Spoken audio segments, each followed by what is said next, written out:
Nah,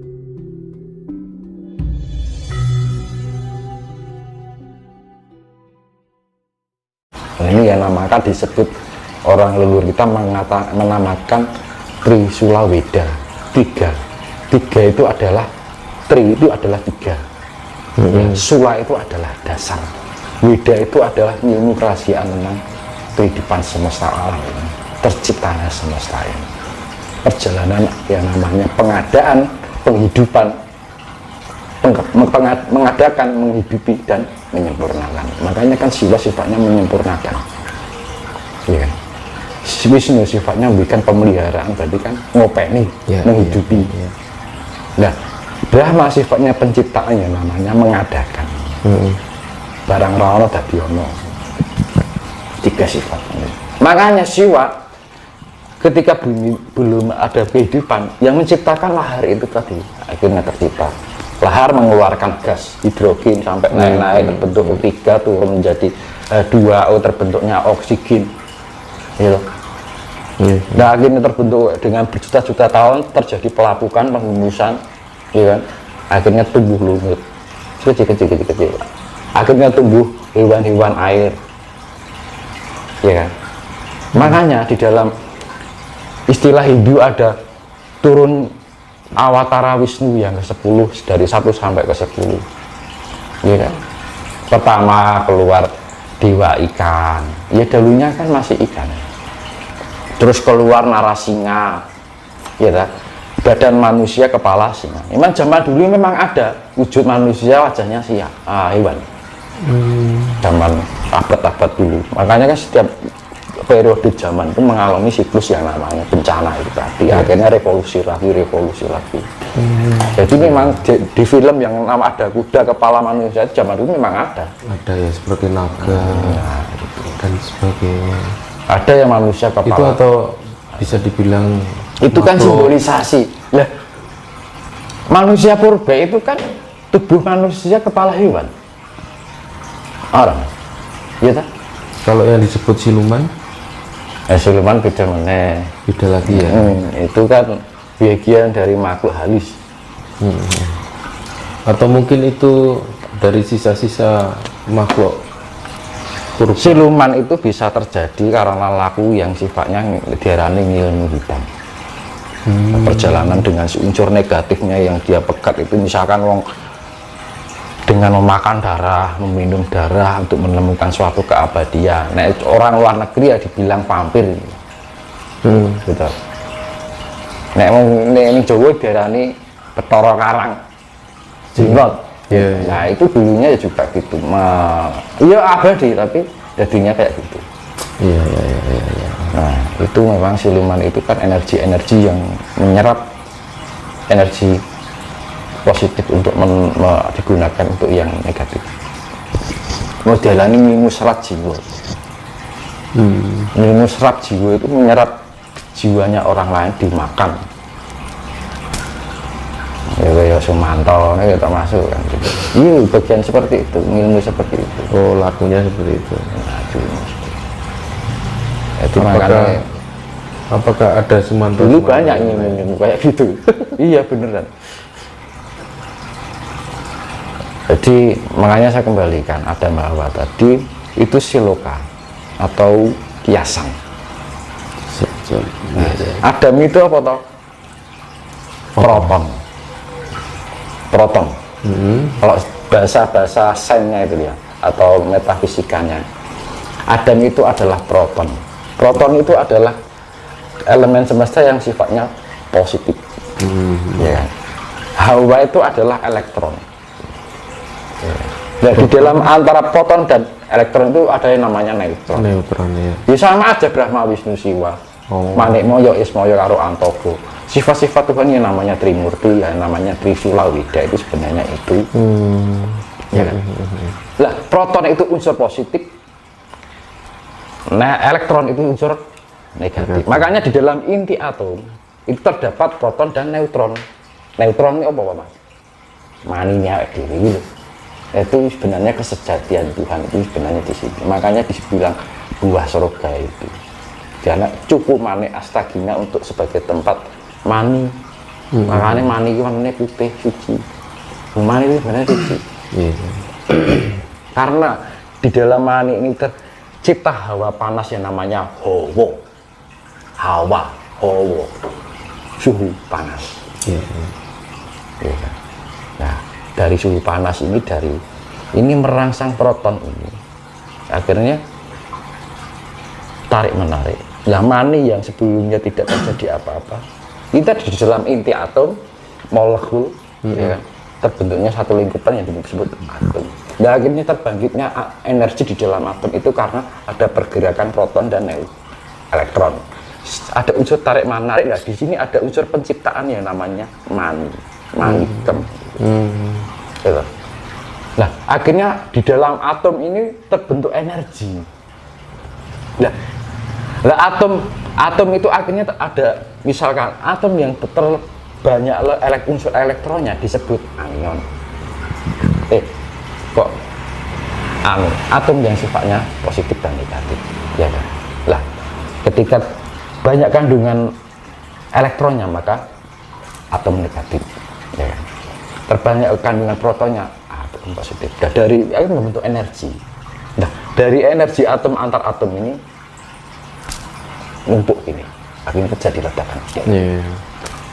Makanya kan namanya ilmu yang disebut Big Bang. Ledakan Big Bang itu, yaitu tadi sebenarnya. Akhirnya terciptalah ledakan atom itu yang disebut nabisit. Kan proton itu ada, gitu.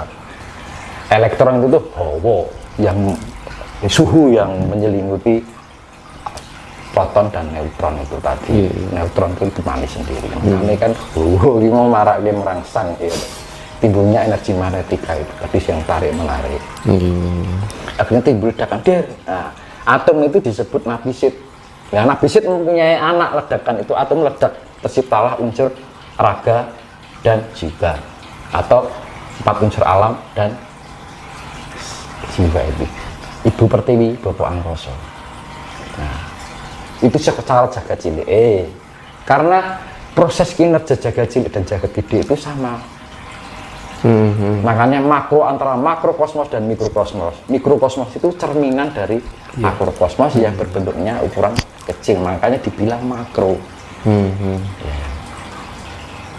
Nah, di dalam itu kita menemukan kesejatian kita. Makanya makro itu juga ada 7 lapisan yang namanya dimensi, lapis dimensi. Nek wong Jawa dhisik ngarani langit sapitu. Wong dhisik kan dimensi ngertine langit sapitu. Kalau di dalam diri manusia terdapat 7 lapis itu tadi, yaitu tadi alam madat, alam padasat, alam timau. Kalau orang Jawa ringan gitu, kita alam zat, gitu, alam sel, alam ion, alam atom, alam apa namanya, alam kuak dan anti kuak, bahasa metafisikanya. Baru alam Higgs boson. Higgs boson itu yang sama dinamakan sang yang tunggal atau sang Maha Esa. Nah, di saat itu itu yang namanya di dimensi yang kosong, itu yang namanya jagat langgeng. Nah, makanya jagat itu ada 3 jagat langgeng, gitu. Jagat agung karo jagat alit. Makanya jagat alit ya diri kita, jagat langgeng itu ya jagat gede itu ya elemen semesta yang 2D itu tadi, ya. Jagat langgeng itu yang keabadian. Saya pernah dengar tentang istilah Sang Yang Taya. Dari Sang Yang Taya itu kan belum termurni. Akhirnya terciptalah yang namanya Dewa Brahman. Nah, Brahman itu yang sebenarnya Sang Yang Tunggal itu sendiri, Sang Maha Tunggal. Sebelum adanya Sang Maha Tunggal itu kan Sang Yang Taya, masih alam kosong, awang uwung lan kena kinaya ngopo. Tidak bisa diapa-apakan, tidak bisa disebutkan, tidak ada bentuk, tidak ada rasa, tidak ada warna, kosong-kosong yang namanya Taya. Murni, masih alam kosong. Jadi makanya jagat itu suaranya Hong. Makanya orang Hindu nyebutnya Hong. Hong itu artinya sulung. Lah, kesuwungan itu semesta itu, pusat semesta itu mempunyai suara namanya seperti suaranya seperti itu. Loh, saya ini bukannya kok mengada-ngada dari buku, enggak, karena dengar sendiri. Memang suaranya begitu. Suara pusat semesta itu memang bagaimana caranya kita bisa mendengar itu? Makanya orang menyebutnya wilayah gaib namastu manasidam sekaring bono langgeng paracutru catkala sirna Sri Mangandel mangureng talomoso namu sejih kawula kahatosaken. Maka diawali dengan nah, itu ada gimana kata caranya Mas Tinus? Kita bisa mendengar suara. Nah itu harus pakai level kita harus bisa menembus dimensi 7 itu tadi, karena nggak semua orang bisa begitu. Misalkan ada kita ngomong kayak gini, mustahil orang kayak gitu masuk bisa sampai sana, ya terserah kan gitu kan. Ya kan, orang kan hanya mengamati, ya kan, karena gini loh, orang kan kadang-kadang gini, keburu menilai tanpa dia tahu, asal menilai kan, gitu. Nah, karena apa? Manusia kan punya batasan masing-masing. Gitu. Mungkin apa yang saya bicarakan, wong tekan kono kan, ra percaya apa yang kuwi ra wong tahu kan, ora power kan. Tapi bagi yang sudah mengerti paham. Makanya ketika kita berbicara dengan orang spiritual, kita berbicara panjang lebar dengan yang nggak tahu. Misalkan kita ngobrol, kalau kita ini kan sifatnya kan untuk sumrambah ya, untuk pengetahuan bersama ya. Tapi kalau kita ngobrol berdua nih, yang kamu ajak ngomong, misalkan orang awam kamu jenengan ajak ngomong masalah dimensi 4, dimensi 5 ya bingung kan.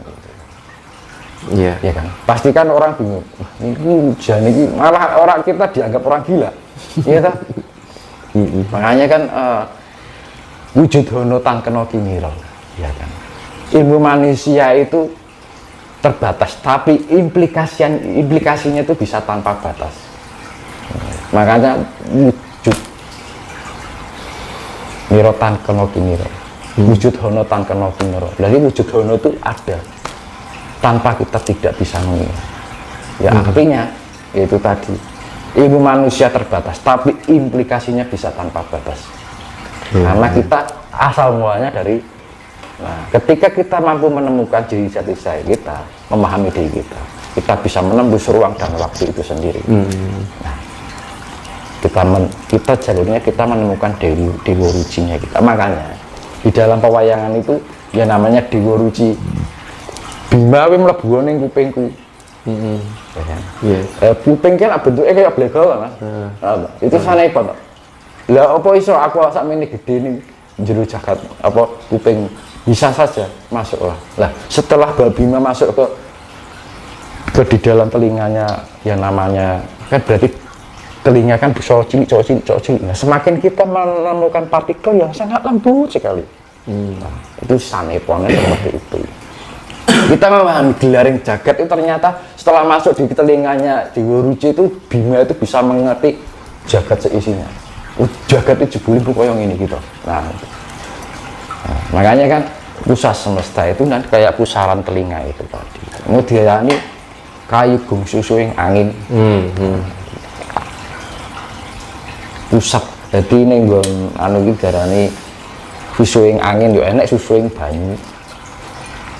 Nah, semua kehidupan alam semesta itu punya pusaran. Pusering banyu, pusering angin, pusering bumi, pusering geni. Makanya dunia manusia pun juga punya pusar.